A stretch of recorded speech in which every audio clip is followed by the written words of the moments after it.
Iya, maksudnya kan kalau kayak di Muslim kan ada metode ilmu tafsir kan. Jadi Oh, kayak nggak kayak ada. Kitab nggak kami nggak pakai tafsir, soalnya kitab kami bukan mimpi, Pak. barusan Bang Kalau ngomong. kalau hukum Taurat tidak dipakai, Anda lewat udah saya bunuh. Ya, saya kalau udah difitnah, saya bawaannya pengen ngegaplok.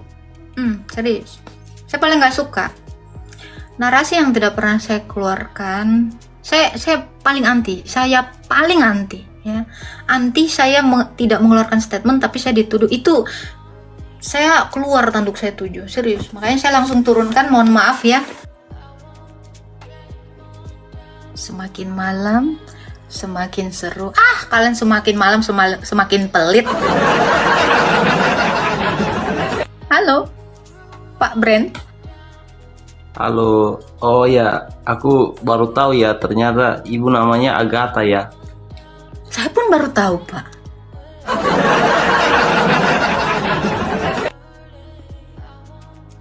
Oh, nanya dikit boleh nggak ini? Boleh. Oh ya, Kalau saya sanggup jawab, ya saya sanggup, Pak. Kalau nggak sanggup, ya insya Allah saya tutup room.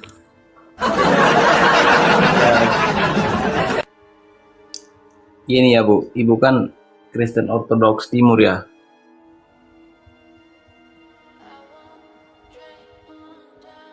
Halo, Apa pertanyaannya kok halo? Ini saya nungguin loh. Ditungguin loh ini sama Bu Ningsih.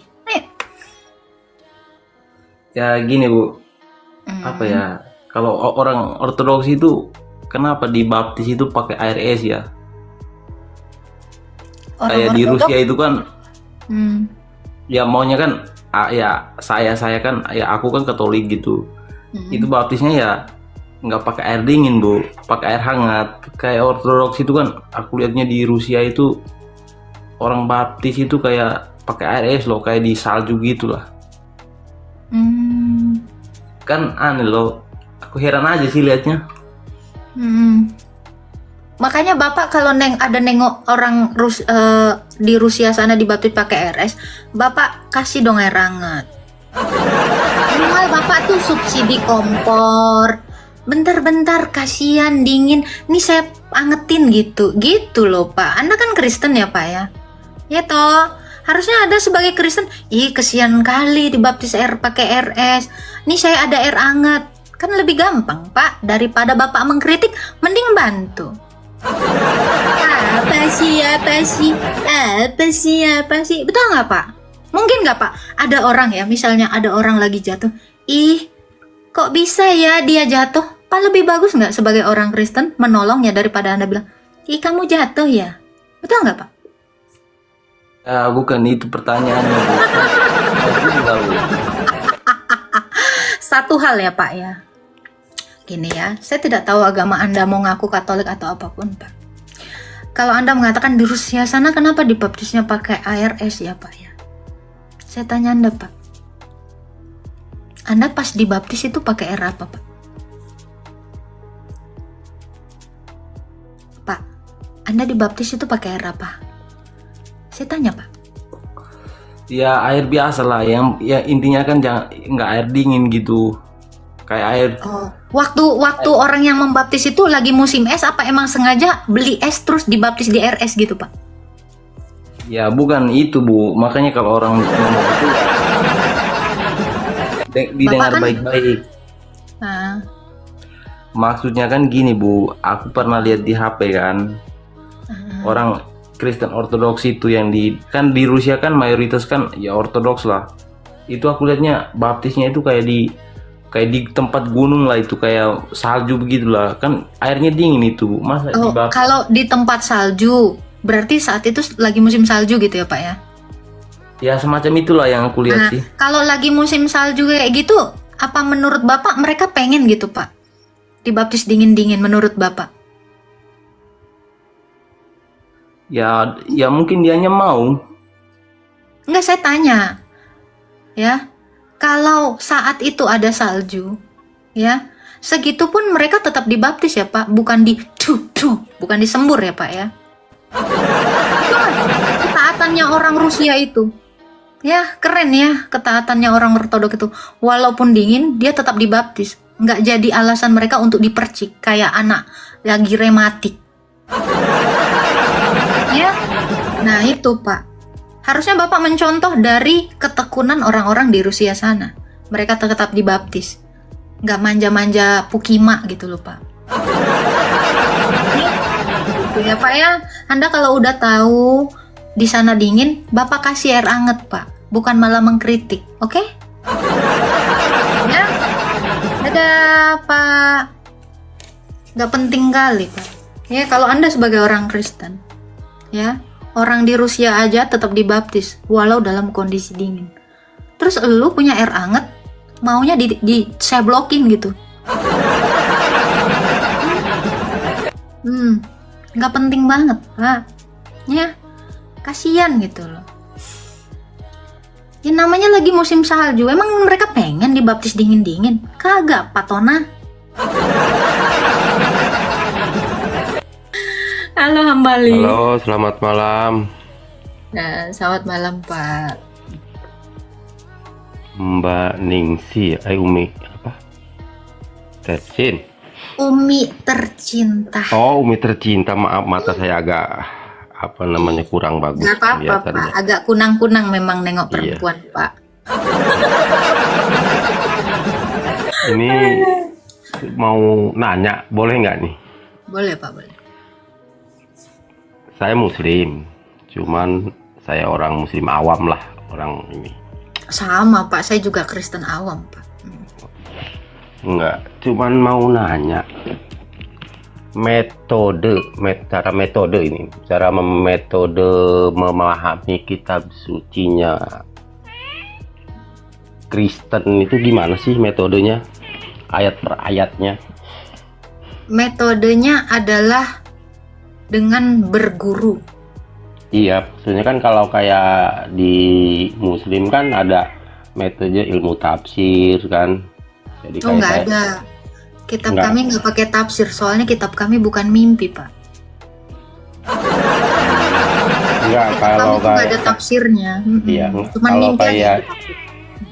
kayak di Islam kan istilahnya kayak ilmu tafsir, terus mengikuti para ulama gitu, istilahnya pendapat-pendapat kebanyakan ulama. Kalau memahami kitab sucinya orang Kristen tuh metodenya gimana itu?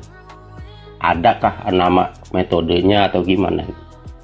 Nggak pakai metode Pak, tetapi belajar dari gereja.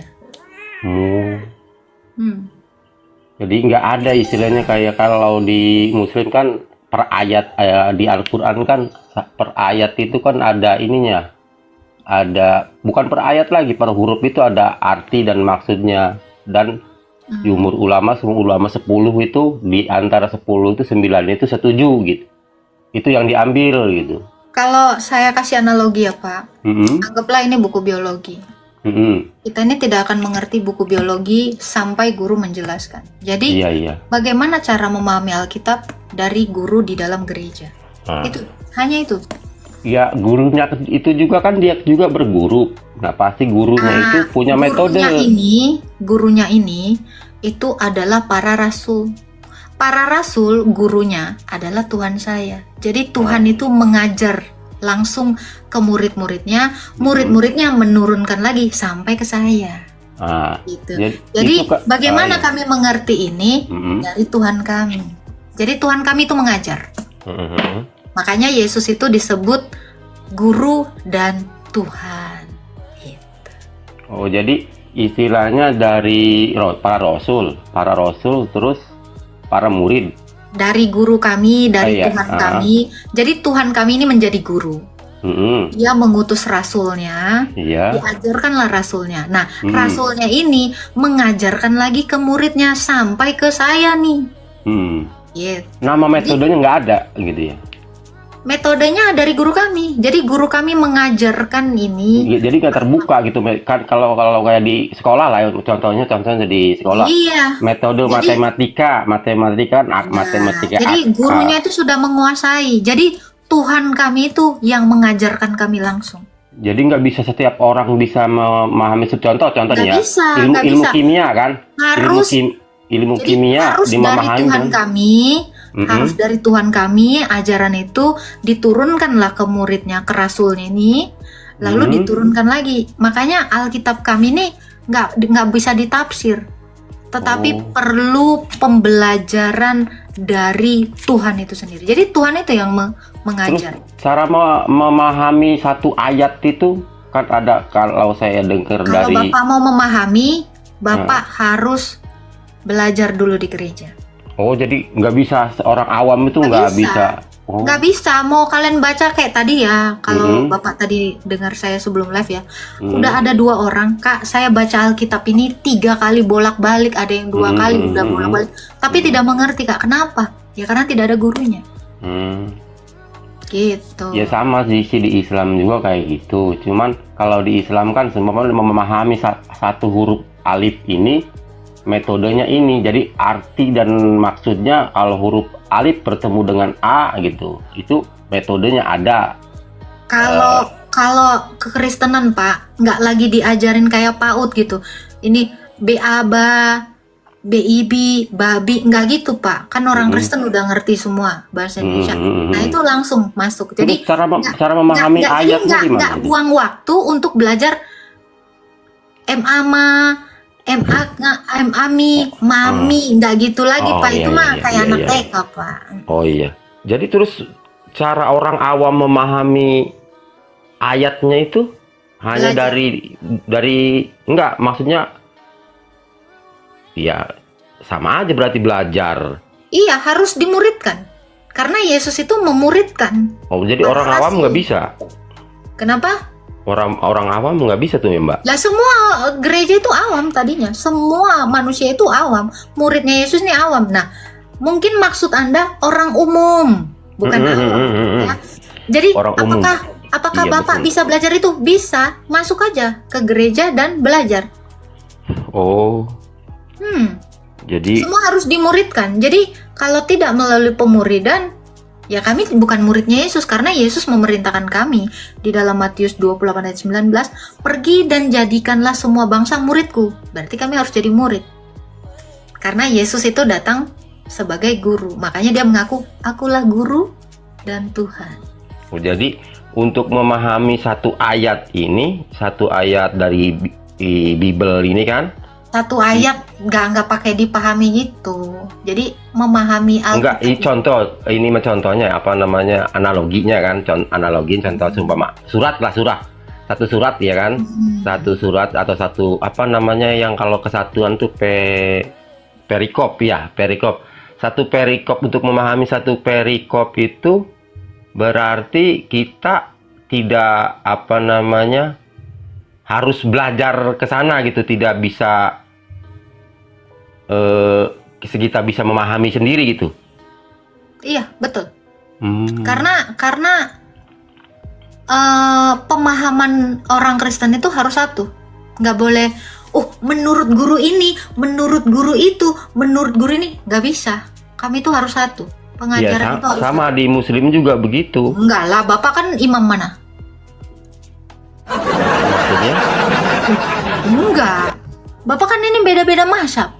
mazhab. Bapak Kalau Imam Maliki atau Imam Hambali. Bapak nih, soalnya yang saya tahu Al-Quran itu menurut penafsiran ini. Nah itu, kalau Kristen tuh nggak ada gitu. Satu. Kalau di Islam itu kan ada. Iya, walaupun beda menurut mazhab, ulama. Mbak. Ya, maaf ya motong omongan ya, maaf nih takut kurang sopan, minta maaf motong omongan. Kalau di Islam walaupun 4 madhab, Mbak, 4 madhab ini cuma perbedaan itu tidak menyalahi perbedaan, cuman terserah mau pakai yang mana. Yang nggak dipakai itu yang menyalahi hadis, menyalahi ini, menyalahi itu, menyalahi hukum-hukum aturan atau metode-metodenya, itu yang nggak bisa. Tapi kalau 4 madhab ini mah nggak ada saling bersinggungan. Oke, Pak, kira-kira syarat sahnya tawaf itu apa? Syarat sahnya tawaf, wah saya awam nggak sejauh itu. Lagian saya juga belum pernah ke tanah suci. Oke. Kalau Mbak misalnya tahu, Mbak nih ya tahu. Pak, kalau misalnya ya, Mm-mm. ini naik haji nih ya. Iya, Kalau kan ada perempuan ada laki ya Pak ya. iya. Nah itu kira-kira mereka tetap laki-laki dan tetap perempuan atau semua menjadi tidak dianggap ada gendernya lagi Pak ketika di tanah suci Pak? Menurut Bapak? Ya tetap lah, kalau yang namanya gender ya tetap di mana-mana juga tetap jadi nggak berubah. Nggak berubah ya Pak ya. Oh, nah Bapak belajar lagi Pak. Menurut beberapa imam silakan beda-beda. Jadi menurut imam Oh, ini, paham yang nah Mbak jadi maksud itu. gitu makanya. Bukan begitu, itu maksudnya gini Gimana? Mbak. Kalau di tanah suci itu bukan gendernya berubah semua jadi satu, istilahnya nggak berubah gender, tetap. Berarti ini kan syarat tawaf itu kan wudhu ya Pak ya. Nah, Iya, paham itu ada Mbak, ada itu hukum-hukumnya, ada hukumnya itu kan ada beberapa perspektif betul nggak? Iya, tapi tidak saling membantah. Jadi tidak hanya sebagian orang-orang yang dangkal ilmunya yang menganggap bahwa ini kayak contoh sekarang aja saya gini tanya, ya. Pak. Contoh. Kalau misalnya transgender nih, ya nih gue takut kena ban lagi Jadi kasih isyarat aja Mbak, isyarat aja biar saya juga bisa mengerti. Iya. Isyarat aja, isyarat. Kalau misalnya apa ya, sejenis laki tadinya laki terus Iya paham kalau ke situ. berubah gitu ya. Nah, ini saya tanya, dia kembali ke mazhabnya, kembali ke hakikatnya dia, fitrahnya dia, atau dia ngikutin yang terbaru ini Pak? Enggak, harus ngikutin fitrahnya dia. Nah, berarti Bapak harus belajar dulu menurut imam apa, karena ada beberapa. Enggak ada Mbak, enggak ada selisih paham itu. Kalau masalah itu enggak ada selisih paham. Tetap harus ke Sekarang fitrahnya. saya tanya nih, mohon maaf ya, Iya. waktu Bunda Dorce itu umroh, dia sebagai perempuan, sebagai laki-laki. Oh, kasus Mbak Dorce, Bunda Dorce. Kalau Bunda Dorce itu kan sejarahnya Mbak, dari kecilnya itu kan punya dua kelamin. Dari kecilnya, dari semenjak lahirnya punya dua kelamin. Cuman ketika dewasa kecenderungannya ke perempuan, makanya dia menjadikan perempuan. Kalau sejarahnya Bunda Dorce ini. Enggak, sekarang saya tanya, ketika dia dilahirkan, jenis kelaminnya apa? Dia punya dua kelamin. Iya, saya tanya, dia waktu dia, kan ini semua ya, paspor juga ada ya, male atau female gitu kan. Nah, contoh lah. Mbak, jadi kalau waktu sekolah. Maaf nih, masalah ini. Mbak pernah dengar ada kasus tentara yang dulunya perempuan terus jadi kecenderungannya ke laki-laki, akhirnya jadi statusnya laki-laki. Dia sejak semula dilahirkan perempuan dan memang fitrah dia perempuan. Tapi kalau akhirnya pada akhirnya berubah, makanya ini bicara fitrah berarti dari asalnya dia. Ya sama juga tentara itu juga gitu Mbak. Sekarang tentara itu juga sama awalnya dua kelamin. Setelah itu kecenderungannya ke laki-laki, jadinya laki-laki dia. Sama dengan Bunda Dorce kayak gitu. Anda tahu dari mana dia punya dua kelamin? Banyak itunya referensinya Mbak. Banyak udah itu. Bagaimana dengan yang saya tahu, tapi kebenarannya wallahu alam saya. Tapi kebenaran menurut cerita dan bukti-buktinya emang iya dia itu punya terlahir dua kelamin. Kalau dia, Pak, ini logikanya. Kalau dia mengaku dia terlahir dengan dua kelamin, kenapa dia mengatakan transgender? Ya. Berarti kan dari gender yang sebelumnya pindah ke gender yang lain. Kan dua kelamin Mbak. Awalnya dia nggak jelas. Awalnya itu bukan transgender aslinya. Dia itu awalnya dua kelamin. Gini ya Pak ya. Maksud Bapak gimana ini dua kelamin? Di sini wanita, di sini laki, jadi begini. Gimana nih? Nggak tahu gitu, itu mah kedokteran lah yang Pak, paham. Kalau memang dia dua kelamin, ini salah. Makanya saya sebenarnya tahu ini salah. Kalau dia memang dua kelamin, Pak, dia tidak akan mengoperasi membentuk V. Kalau dia memang sudah punya itu, masalahnya dia kan operasi membentuk V. Berarti dia sebelumnya enggak. Punya. Wah, itu kalau berita itu nggak tahu. Makanya kan saya bilang wallahu alam. Cuman saya tahunya. Tadi Masalah Bapak kita bilang kembali ke mazhab, dua. Pak. Udah menjauhi di jadi. Makanya menjauh kalau nih. 2 itu Pak, berarti Enggak, ini ada. kita kembali lagi ke mazhab, kembali lagi masalah ke tawaf, masalah yang di Mekah. Oke. Iya.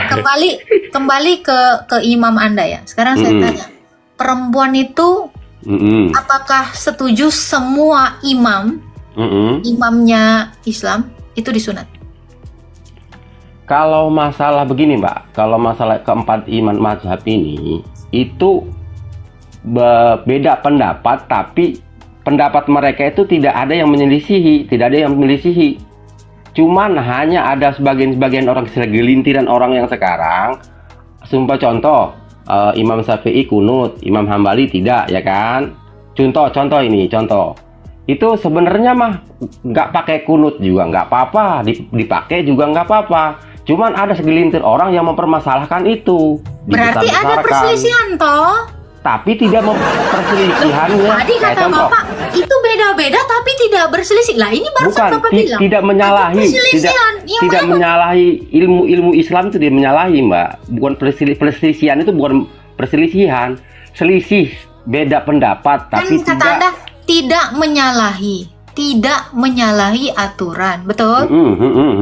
Ya, kalau tidak menyalahi aturan, yang satu aturannya A, yang satu aturannya B, tentu yang B ini menyalahi yang A dong. Ini kan udah otomatis nih. Enggak gitu di Islam, enggak gitu, Mbak. Walaupun ya saya kasih contoh kunut aja lah, kayak kunut itu kan lebih ini lagi, Mbak, apa sih namanya, lebih karena dipakainya itu kan di dalam sholat, itu aja yang sangat apa sih namanya, sangat ini sekali lah di dalam sholat kan, antara kunut dan kunut kunut nazilah segala macam, itu sebagai bagian imam dipakainya ketika waktu ada sesuatu doang. Satu lagi imam dipakainya setiap subuh, kayak saya menganutnya Imam Syafi'i, itu dipakainya hanya setiap subuh. Yang nggak pakai juga nggak jadi masalah. Contoh ada kasus Imam Sudais itu kan dari imam mazhab Hambali, ya kan? Maksudnya Hambali dia di Mekah. Nah di Mekah itu nggak ada kunut, tapi dia datang ke Indonesia jadi imam di Masjid Istiqlal, baca kunut dia. Itu tidak menjadi masalah, hal-hal selisih paham itu. Jadi sebenarnya aturan ini Anda mengatakan tidak masalah. Ini aturan turun dari Tuhan atau turun dari imam? Semua aturan itu inti awal mulanya dari Tuhan. Inti mulanya yang itu makanya di Islam ada ilmu tafsir. Kalau intinya dari Tuhan, sekarang saya tanya, perintah Tuhan kayak gimana yang benar? Kalau perintah Tuhan mungkin enggak ya? Pak? Ini satu Tuhan. Gini. Ini ngajarin beda-beda. Bukan begitu, Mbak. Oh boleh. Yang analogi gininya apa namanya? Ini nggak begitu. Nih, Pak? Konsepnya nggak seperti itu konsepnya, Mbak. Gini, kalau konsepnya begini, Tuhan itu maha besar. Waduh, jadinya panjang ini.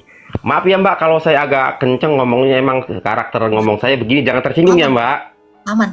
Ya, jangan, maaf ini mah. Aman, Pak, nggak bakalan digeruduk, tenang. Tenang, nggak ada yang ngegeruduk, Pak. Aman. Iya, pokoknya kalau ini yang namanya ikhtilaf segala macam, pokoknya kalau di Islam. Jadi saya lupa mau ngomong apa itu. Tadi apa, Pak? Kita ngebahas apa? Bahas apa? Yang tadi barusan saya ngomong, lupa jadinya. Ajaran ini apakah tiap imam itu berbeda-beda? Oh iya, masalah ini ya, masalah Tuhan yang ngasih aturan kok, yang lain-lain makanya aturannya kok beda-beda. Gini loh, Pak, Mbak, kalau prinsip di Islam, setahu saya tapi jangan saya jadiin patokan, Mbak.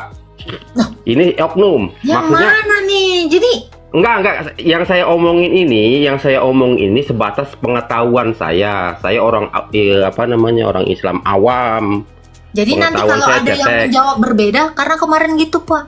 Ada yang enggak, satu begini, bilang kan, maksud saya nih mau menjelaskan masalah yang Mbak bilang sunat nggak wajib. Nah ini kan nggak ada di Islam, nggak ada sunat nggak wajib, nggak ada. Ada yang bilang semua wajib itu. Ada yang enggak. Makanya gue bingung nih, aturan yang mana? Nih gini, Mbak, kalau di konsepnya di Islam, masalah saya kata Mbak itu, kok ini pakai ini, kok pakai ini, pakai ini. Kalau Tuhan yang Maha Kuasa menurunkan itu sangat sempurna. Kita manusianya yang tidak mampu menerima kesempurnaan itu. Jadi makanya Saya nggak nanya Anda, maaf ya saya potong. Saya tidak bertanya Anda mampu atau tidak mampu. Enggak, kan tadi Mbak kan yang ngomong, Mbak. Gini, dengerin dulu sampai selesai ya. Saya tidak nanya Anda mampu atau tidak mampu. Ini Tuhan ngasih aturan 1 atau 2 atau 3 atau 4 itu. Masalah orangnya mau mampu atau tidak itu kan oknum. Saya tanya, ini standar ajarannya ini 1 atau 4 gitu loh. Yang saya bilang tadi itu, Mbak, kalau yang Maha Kuasa itu menurunkan atau memberi perintah atau memberi hukum segala macam itu maha sempurna. Cuman manusia setiap zaman itu kan beda-beda, Mbak, setiap zaman itu. Kayak contohnya. Maksudnya gimana nih? Manusia setiap zaman beda-beda. Jadi Tuhannya berbeda gitu? Aturannya ngasihnya beda? Bukan aturan, kemampuan kita. Contoh. Saya nggak nanya kemampuan tiap orang. Yang saya tanya, ini aturan 1 sampai mati atau aturan ini saya mau ke situ, degradasi sesuai zaman. Saya mau ke situ. Jadi kita sebagai manusia itu kalau yang kuasa, yang menurunkan perintah, menurunkan hukum itu maha sempurna. Cuman kitanya setiap masa, setiap periode itu beda-beda kemampuannya. Contoh secara analoginya aja ya. Analogi kayak orang pintar aja ngomong analogi. Contohnya kayak dulu, zaman dahulu kala umumnya orang jalan kuat 10 kaki, 10 kilometer. Sekarang umumnya orang hanya sebagian orang doang yang kuat. Contohnya kayak gitu. Saya paham. Sekarang paham, kan? Pertanyaan saya. Ajarannya Allah itu kan firmannya Allah, betul? Oke. Sekarang saya tanya, firmannya Allah kekal nggak? Ya kekal. Lah kalau gitu kenapa berubah? Ada di hukum Islam itu tidak semua hukumnya itu sifatnya wajib. Loh, sekarang gini Pak, saya paham itu. Ada sifatnya sunnah, ada sifatnya wajib. Pertanyaan saya. Ada mubah, satu lagi kurang, mubah. Ya itu ya. Pertanyaan saya, kalau Allah itu kekal, mungkin nggak hukumnya nggak kekal? Kekal dari awal adanya Islam sampai sekarang tidak ada yang berubah. Kalau kekal tidak berubah, kenapa ada yang wajib, ada yang sunnah, ada yang? Mbak ini aneh. Ya sunnah. Ya sunnah dari dulu juga ya sunnah ya begitu, wajib juga begitu, gak ada yang berubah, Mbak. Tadi Anda menerangkan misalnya di zaman dulu, itu Anda ngejelasin apa? Gini, Mbak ini kan tadi bilang wajib, ya dari dulu juga kalau wajib ya wajib, sunnah ya sunnah, nggak ada yang berubah untuk itu, mah. Maksudnya hukum itu kayak hukum nasional, hukum secara sosial. Secara hukum sosial, contoh aja di Arab Saudi kita maling potong kerangan, ya kan? Di Indonesia bisa diterapkan segitu? Nggak bisa. Sekarang saya tanya, Anda nggak tahu ya, pikiran Anda kok sampai ke saya. Saya juga mau tanya itu karena ada di dalam Al-Quran juga seperti itu kan. Kalau mencuri dipotong. Itu hukumnya Allah itu, itu kekal atau enggak? Iya kekal. Ya udah dikerjain. Kalau dikerjain, Mbak, kerjain. Maaf nih, itu kan ya. Hukum nih gini, Mbak. Inilah keadilan Islam loh, Mbak. Gini, bentar. Harusnya Allahmu itu mempersiapkan hukum, ya, yang sampai ke zaman yang akan datang. Itu maksud saya. Kalau dia kekal, maka hukumnya harus kekal. Harusnya dia tahu tahun 2000-an hukum ini nggak kepake di Indonesia. Dia harusnya prediksi itu. Kalau dia memang maha hadir di zaman yang akan datang. Atau dia maha tahu sampai ke zaman yang akan datang. Harusnya di situ poinnya. Itu maksud saya. Itu loh. Saya akan kembali ke rute yang pertama kita bahas. Makanya saya bilang, ini ajarannya satu enggak? Karena saya mau ke situ. Walau kita berputar-putar kemanapun, saya akan balik ke situ. Jadi kalau memang Allah itu kekal, sekali dia berkata, maka perkataannya itu harusnya kekal. Hukumnya itu kekal. Nah, itu. Seperti itu paham Bali. Mohon maaf kalau ada salah-salah kata. Silakan, Pak. Halo. Silakan paham Bali.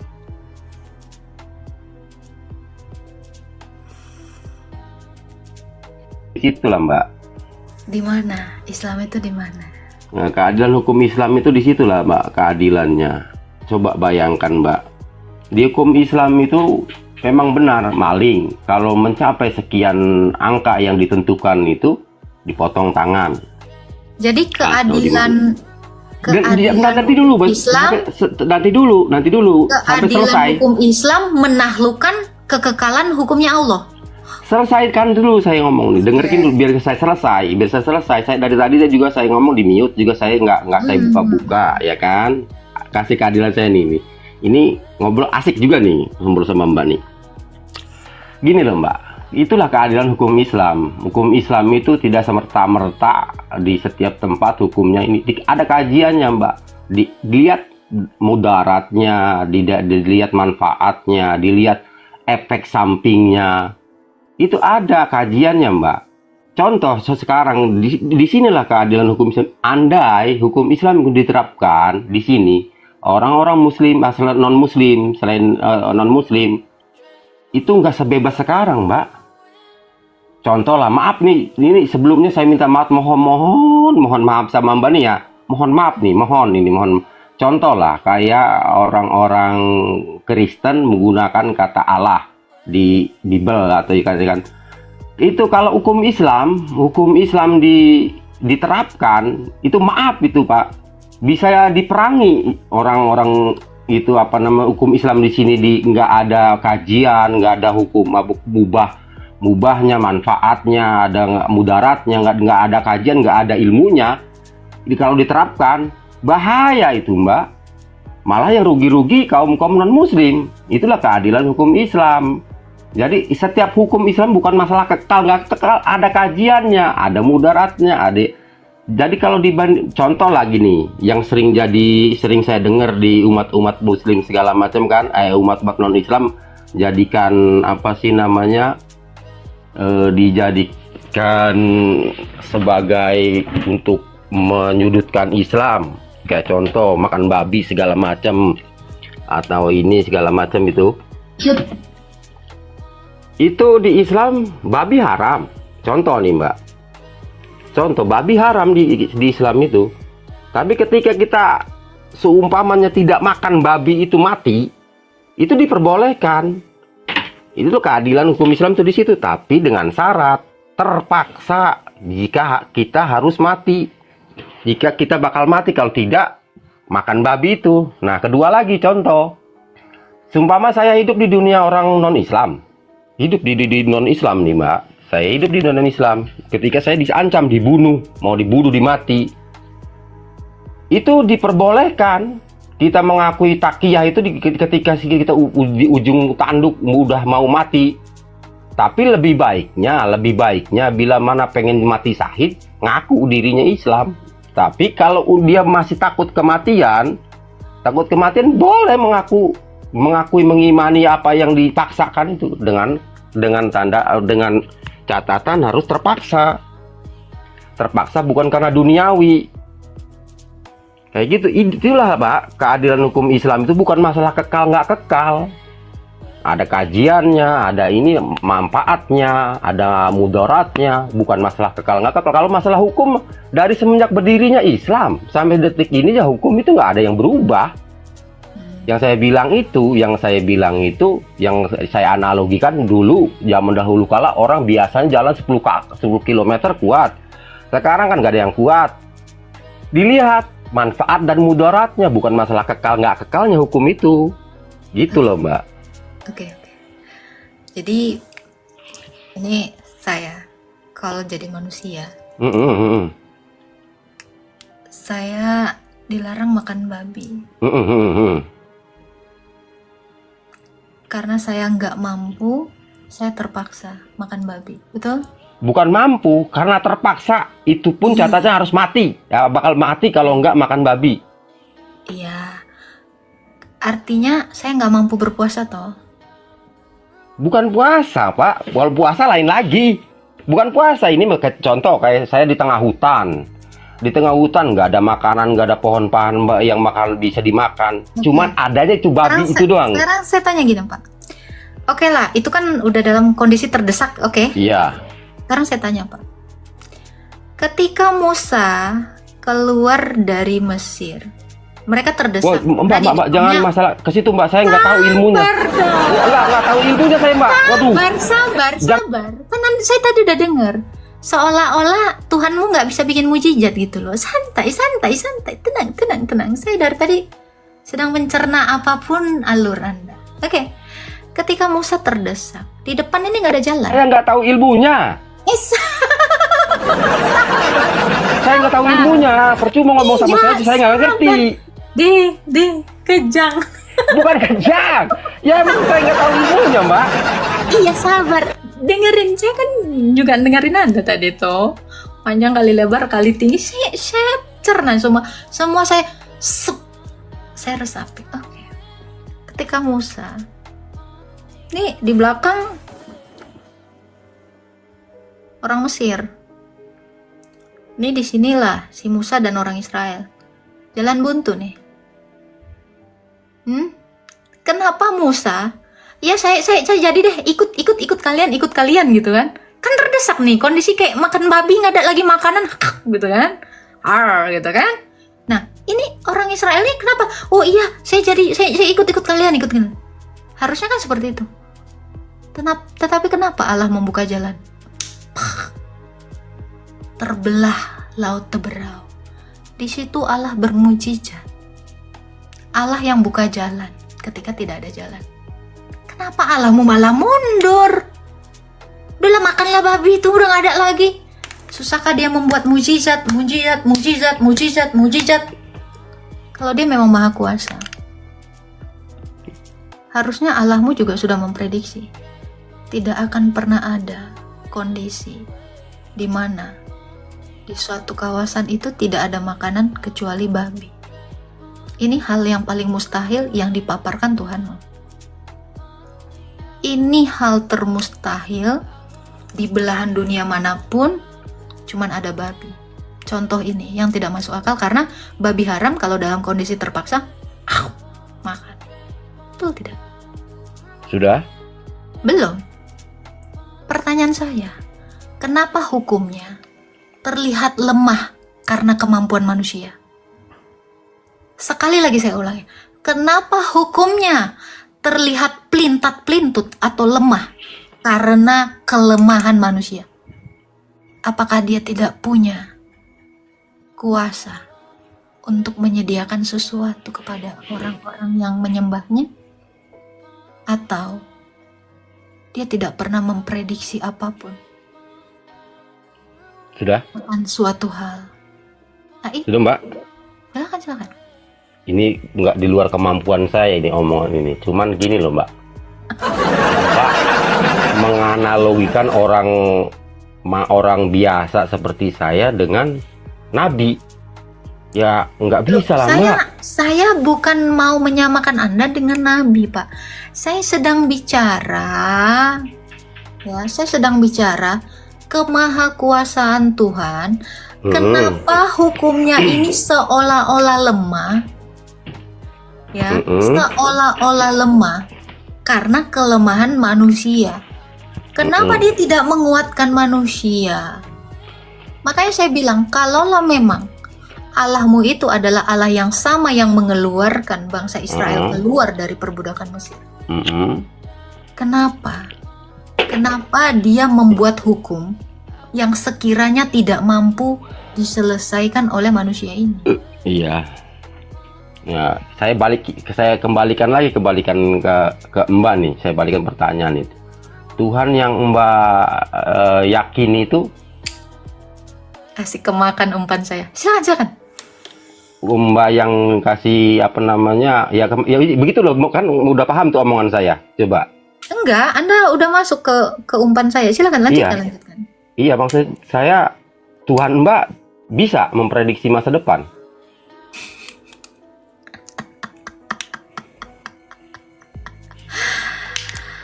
Ya, nih makanya saya bilang Tuhan itu tahu manusia itu tidak ada satupun yang bisa menggenapi Taurat. Makanya dia mengutus firman-Nya itu ke dunia supaya dengan kemanusiaannya dia menunaikan itu semua hukumnya. Makanya saya bilang Tuhan saya buka jalan. Akhirnya apa? Menghalalkan apa yang hukumnya jadinya tadinya udah lurus boleh dibelokkan. Kalau tahu tidak mampu, jangan dibikin hukum, bukan bikin kecuali. Enggak, maaf motong omongan nih. Kecuali. Nah sekarang saya pengen tanya, ini murni ini pertanyaan bodoh dan saya nggak tahu nih ya Mbak. Ini sekalian menyambung omongan awal tadi saya. Yang pertama awal itu, sekalian saya nanya itu. Iya, awal itu kan pertanyaan saya kan istilahnya masalah tentang yang metode gitu kan. Nah ini saya nanya, emang di kitab Mbak ada hukum-hukum nggak Mbak? Taurat itu hukumnya kami. Loh, katanya nggak dipakai. Barusan Mbak ngomong. Kalau hukum Taurat tidak dipakai, Anda lewat udah saya bunuh. Karena di dalam perintah Tuhan jangan membunuh, jangan mencuri. Kalau hukum itu tidak saya pakai, saya ke rumah Anda saya curi semua barangnya. Jadi jangan mengatakan Taurat tidak dipakai. Itu salah. Nggak, kan Mbak tadi yang ngomong sendiri Mbak. Bukan saya yang ngomong. Ngomong apa? Makanya Mbak membatalkan hukum Taurat. Mbak tadi ngomong begitu. Loh, saya nggak pernah ada bilang membatalkan. Oh. Saya mengingat setiap apa yang keluar dari mulut saya. Ini 1000 orang. Pernah saya katakan ada membatalkan? Bukannya Tuhan Yesus malah menggenapi, menunaikan. Saya bilang jangan gitu dong. Salah dengar saya namanya. Saya tidak pernah mengatakan. Dengar ya Pak ya. Anda jangan menjadi penipu di sini. 1100 orang di sini saksi, Pak. Ya, 1100 orang di sini saksi. Ya, ada nggak saya mengatakan itu? Saya bisa relay lagi nih. Ini video saya ini di live ini nih di YouTube. Jangan kalau Anda sudah kalah adu argumen dengan saya, dengan memfitnah saya seperti itu, tidak baik. Yang tadi juga dibawa gitu, tidak sanggup mengalahkan argumentasi saya. Dia akan lari kemana-mana ngaco, ya. Ujung-ujungnya Paulus nih. Saya kan lagi belajar Mbak sama Mbak. Jangan. Jadi kalau Anda belajar. Enggak, dari tadi kan saya lagi belajar sama Mbak. Kalau ada belajar kayak gitu, terus murid bilang, Bu, tadi ibu gini, saya tampar murid saya kayak gitu, Pak. Serius. Kalau ada murid saya malah memfitnah saya gitu, saya tampar. Seolah-olah saya nggak ngajarin, Pak. Ya, Anda tidak berkualitas. Jangan ya, Pak. Ya, salam 2 lipstick, Pak. Kan? Saya nggak suka orang kalau udah kayak gini ya. Anda menyepelekan kejujuran saya.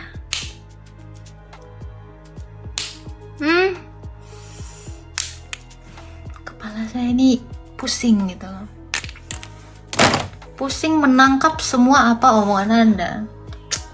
Tapi Anda batalkan dengan mengatakan, saya bilang Taurat dibatalkan.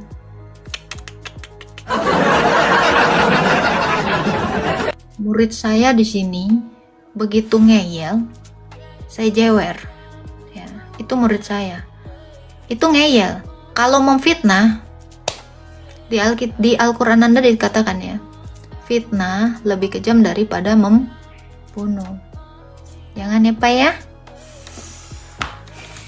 Saya jujur dalam berdiskusi. Anda tidak pernah jujur dalam berdiskusi. Anda mutar kemanapun akan saya ikut. Ya, saya kalau udah difitnah, saya bawaannya pengen ngegaplok. Serius. Saya paling nggak suka narasi yang tidak pernah saya keluarkan. Saya paling anti. Saya paling anti. ya. Anti saya tidak mengeluarkan statement, tapi saya dituduh. Itu saya keluar tanduk saya 7, serius. Makanya saya langsung turunkan, mohon maaf ya. Ketidakjujuran Anda tidak kepala saya. Kalian mau saya spill pertanyaan saya nggak? Ubur-ubur ikan lele. Pertanyaan saya dari dulu nggak sanggup dijawab, Le. Love you, kakak. Paus.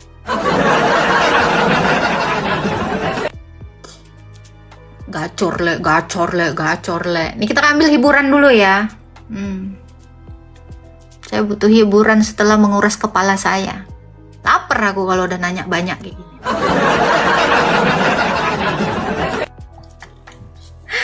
Ada yang nggak mau nih, lonte.